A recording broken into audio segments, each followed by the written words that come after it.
15 mai, la rade phocéenne accueille la première des 9 étapes du championnat du monde de match racing. 12 équipes vont s'affronter à tour de rôle à bord de bateaux strictement identiques.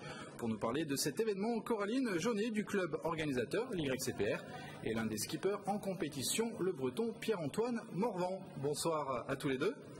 Et merci d'être avec nous sur le plateau de Soleil en Sport. Une première question à vous, Coraline. Donc, vous faites partie effectivement du club de la Pointe Rouge, l'YCPR, qui reçoit cette manche française du championnat du monde de match racing.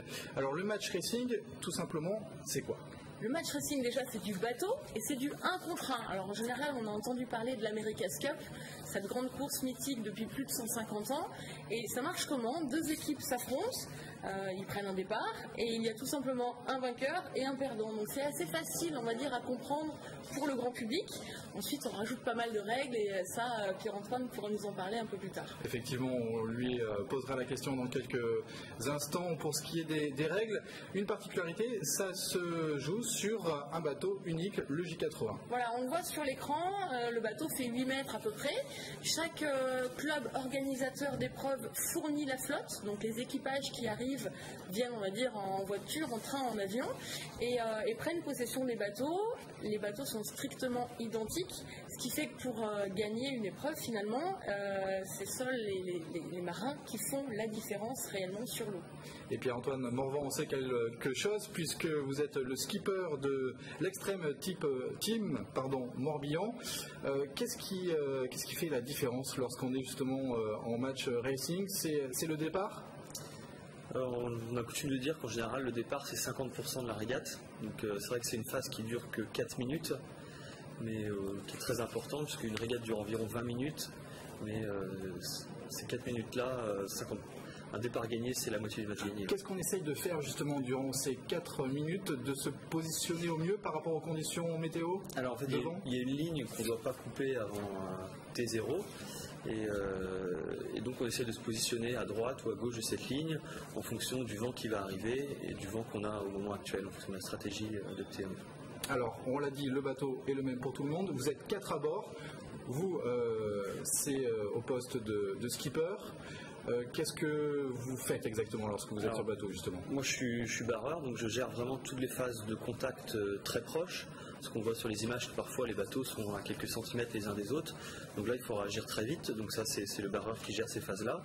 Ensuite, juste à côté de moi, j'ai un tacticien qui règle la grand voile aussi. Donc lui, il gère justement, prévoit le vent à venir, etc. Donc gère le moyen terme et le long terme. Ensuite, on a un régleur. Donc lui, il s'occupe vraiment de faire marcher le bateau.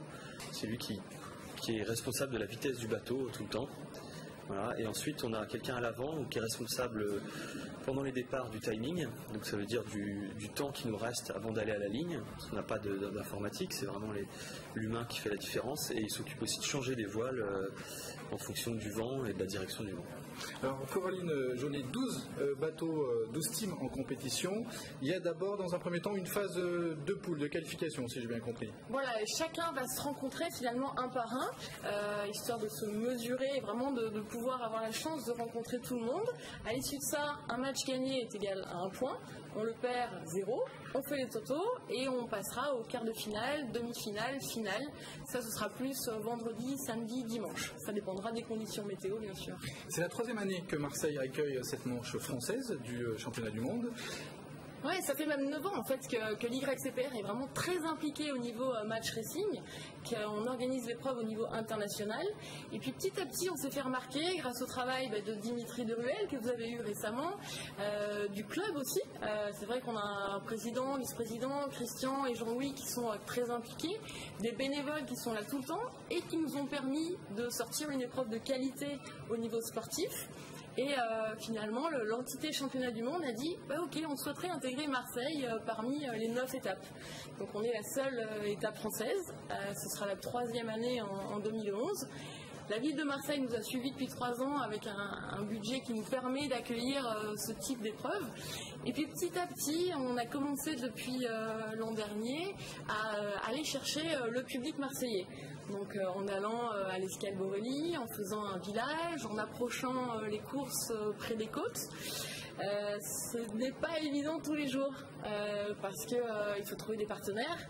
Vous le voyez d'ailleurs sur les bateaux, on a décidé de personnaliser les bateaux par exemple. Ça c'est un petit peu un nouveau type pour les partenaires. On le voit pour le CG, ils ont, ou la Caisse d'épargne, ils ont carrément leur bateau à eux. Et l'idée est d'ici 1 an à 2 d'amener plus de partenaires privés pour pouvoir perpétuer l'épreuve et grandir. Alors justement, à l'instant, vous soulignez la volonté de l'YCPR d'impliquer davantage le public. C'est le cas à travers l'opération Régate en vue qui permet aux amateurs de voile de suivre la course au plus près. Oui, Régate en vue, c'est une initiative de l'Office de la mer depuis pas mal d'années de finalement emmener le public gratuitement. Donc il suffit de s'inscrire et on affrète l'une des vedettes qui d'habitude va par exemple aux îles du Frioul et ça permet d'aller à quelques mètres des bateaux pour pouvoir suivre le spectacle plus près des courses. On fait aussi ça de notre côté pour les VIP et puis on invite tout le monde, finalement le public marseillais, à venir sur les digues de la Pointe Rouge. Le spectacle va commencer dès demain mardi pour les entraînements et de mercredi à dimanche pour les régates avec les finales en fin de week-end. Alors justement, demain mardi consacré aux entraînements. Pierre-Antoine Morvan, quel est l'intérêt justement de cette journée d'entraînement? C'est de prendre ces points de repère sur un plan d'eau que certains teams ne connaissent pas forcément très bien? Oui, il y a les repères sur le plan d'eau, ça veut dire le côté favorable, est-ce qu'on va préférer la droite, est-ce qu'on va préférer la gauche du plan d'eau, mais surtout aussi prendre les repères sur les bateaux, parce que sur cette épreuve du World Tour, c'est du J80, mais la semaine dernière j'étais en Espagne et c'était un autre bateau, Tom 28, donc c'est surtout prendre des repères sur les manœuvres, revoir tous les types de manœuvres possibles et savoir bien les exécuter. Alors le match racing, ça va très vite, généralement les parcours sont assez courts et pour l'emporter, c'est un peu comme aux échecs, je dirais, il faut avoir un coup d'avance. Oui, c'est vrai que c'est ça, ça veut dire que il faut avoir un projet, souvent les 2 bateaux ont le même projet et puis après c'est dans la réalisation, quoi. Et ça, comme il y a 2 bateaux qui veulent au même endroit, forcément il n'y en aura qu'un et donc il faut essayer d'anticiper ce que l'autre veut faire pour réussir à le bloquer avec des règles de course. Et d'ailleurs, les contacts sont jugés en direct sur l'eau, avec des jurys qui sont sur l'eau. On voyait tout à l'heure des jurys mettre des pavillons bleus ou jaunes. Là, on en voit un. Alors justement, ces pavillons, ce sont des pénalités. Exactement. Qui permettent de garder le suspense jusqu'au bout. C'est pas le but du jeu. Le but, c'est pas de garder le suspense, c'est de pénaliser un bateau qui a pris un avantage en faisant une faute sur un autre. Un exemple de faute justement qui mérite une pénalité? Le bateau qui vient de droite est prioritaire sur le bateau qui vient de gauche. Donc si le bateau de gauche passe devant le bateau qui vient de droite et que le bateau de droite est obligé de modifier sa route, alors le bateau de gauche prend une pénalité et doit faire un tour sur lui-même. C'est l'un des exemples donc de pénalités dont peuvent écoper c'est un exemple simple. Les équipes. Les conditions de navigation pour cette semaine, vous les avez regardées un petit peu? Alors aujourd'hui c'était très fort le vent, donc entraînement très fort, donc régate pas de vent. Et donc non, pas beaucoup de vent à part dimanche, conditions de demoiselle a priori. Est-ce que vous avez un objectif précis justement sur cette première étape du championnat du monde? Sur les épreuves du championnat du monde, nous on n'est jamais allé en demi-finale, donc c'est un peu un premier objectif déjà d'aller en demi-finale.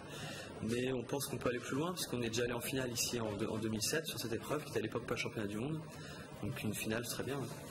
Coraline, c'est beaucoup de travail d'organiser, de recevoir une étape du championnat du monde de match racing. Tout un club est mobilisé, des bénévoles.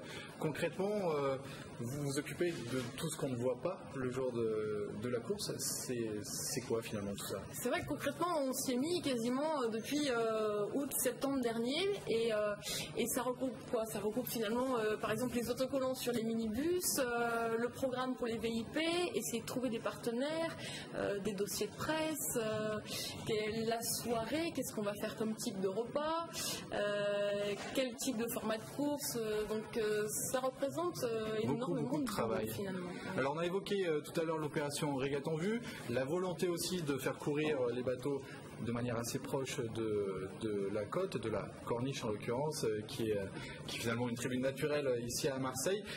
Mais c'est pas seulement ça, c'est aussi la volonté de faire se rencontrer les skippers avec le public. Et il y a des choses qui vont être organisées autour de ça.